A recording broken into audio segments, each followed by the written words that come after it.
The rejection happened so publicly, so painfully, that even strangers standing across the Christmas market lowered their eyes in embarrassment.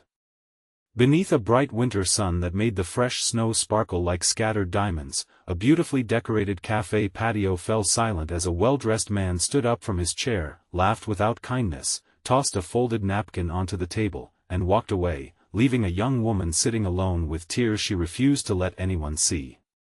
She had come believing she might finally meet someone who could love her for who she truly was. Instead, she became the latest holiday story people would whisper about before forgetting her name. But fate had already written another ending for that Christmas afternoon, one that would begin with the innocent voice of a little girl asking a question that would change 3 lives forever. Before we continue, if you believe kindness still has the power to change lives and that everyone deserves a second chance, please take a moment to like this video, leave a comment, share it with someone you love, and subscribe to Kindness Hub.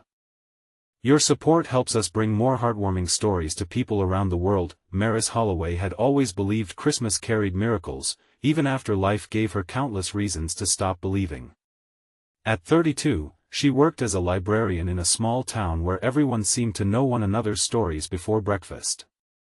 Her days were filled with children searching for adventure in books, elderly neighbors looking for company more than novels, and quiet afternoons arranging holiday displays that made the library glow with warmth.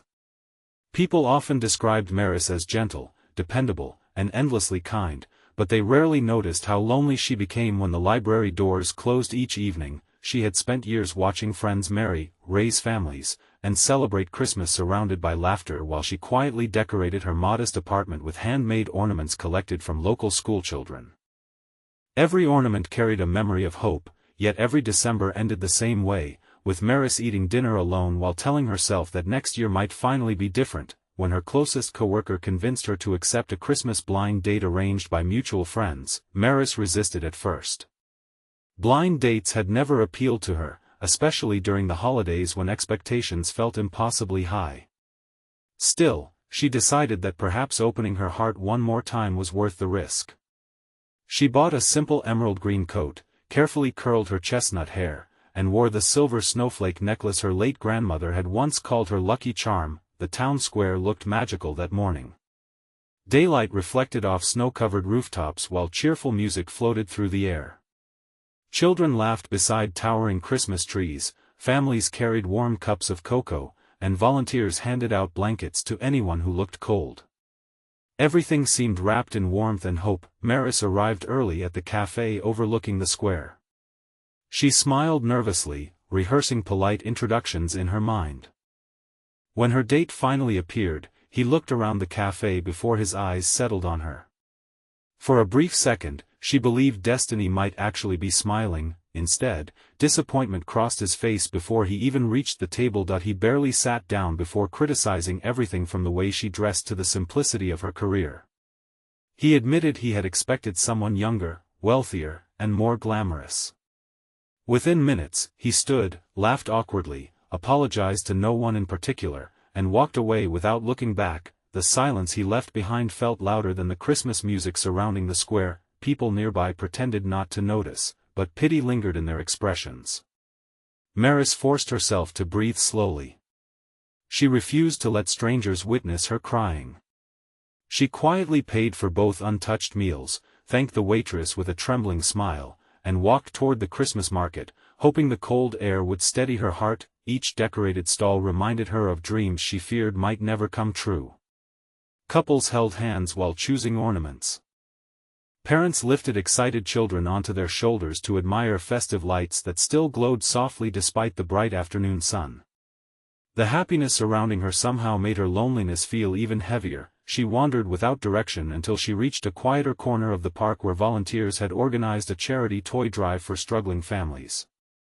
Watching children unwrap donated gifts always lifted her spirits, so she decided to help distribute packages instead of returning home. Hours passed as she greeted families, tied ribbons around gift boxes, and knelt to help little ones choose stuffed animals.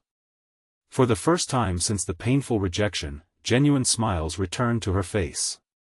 Giving joy to others had always been the one thing capable of healing her own sadness. As the afternoon sun began lowering toward the snowy hills, she noticed a little girl standing alone near the edge of the park. The child could not have been older than 6. She wore a bright red winter coat with mismatched mittens and held a small stuffed rabbit close to her chest.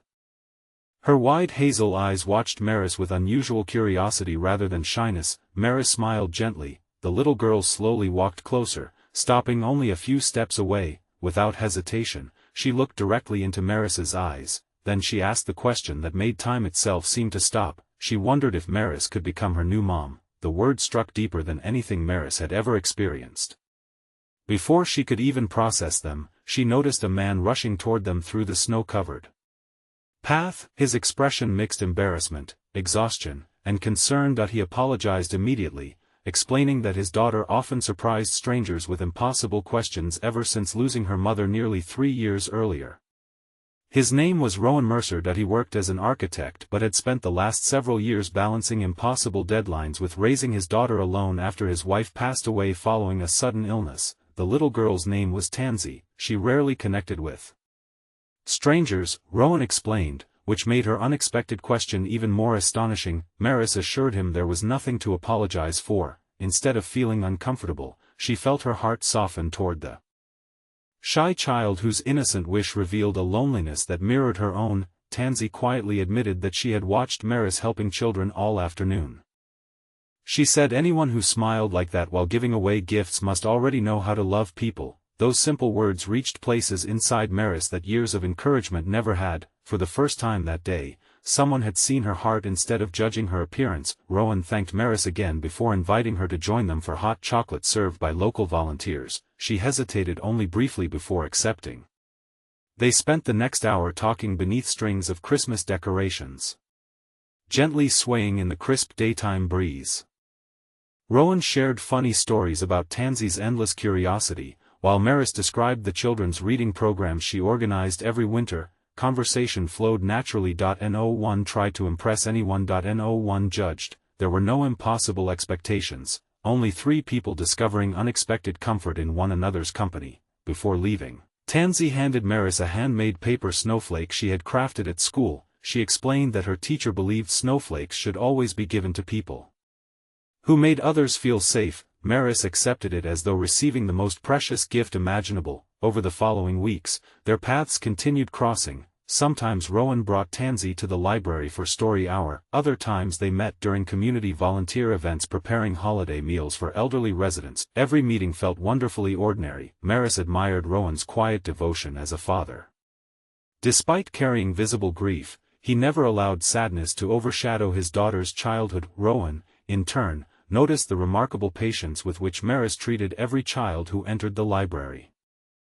She remembered birthdays, favorite books, and tiny details most adults overlooked. It became impossible not to admire someone whose kindness remained unchanged whether anyone was watching or not. One snowy afternoon, Tansy surprised them again by hanging 3 handmade stockings above the fireplace during a community Christmas gathering. One carried her own name. One carried Rowan's. The third simply read, "Our Friend."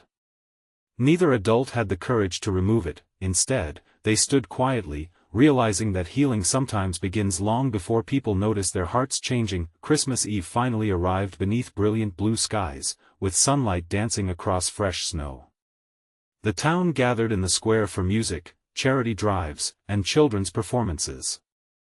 Families embraced, neighbors exchanged gifts, and volunteers served warm meals to anyone in need. Maris looked around and realized something extraordinary. For the first time in years, she no longer felt alone in the middle of the crowd. She wasn't thinking about the man who had rejected her. She wasn't wondering why life had been unfair. Instead, she was laughing beside Rowan while helping Tansy decorate gingerbread cookies that looked nothing like houses but everything like happy memories. Sometimes life's greatest blessings arrive disguised as heartbreaking disappointments. If that painful blind date had ended differently, she might never have wandered toward the charity event. She might never have met the little girl whose innocent question reopened a heart she believed had closed forever. She might never have discovered that love often enters quietly, asking for nothing except the courage to believe once again.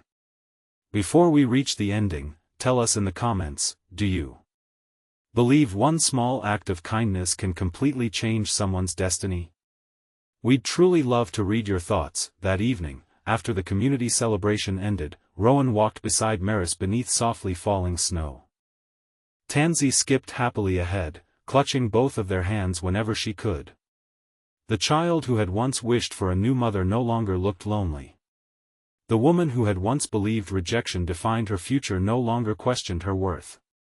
And the father who had quietly carried grief for years finally smiled without forcing it. Months later, when spring arrived, the little paper snowflake Tansy had given Maris still hung above her window.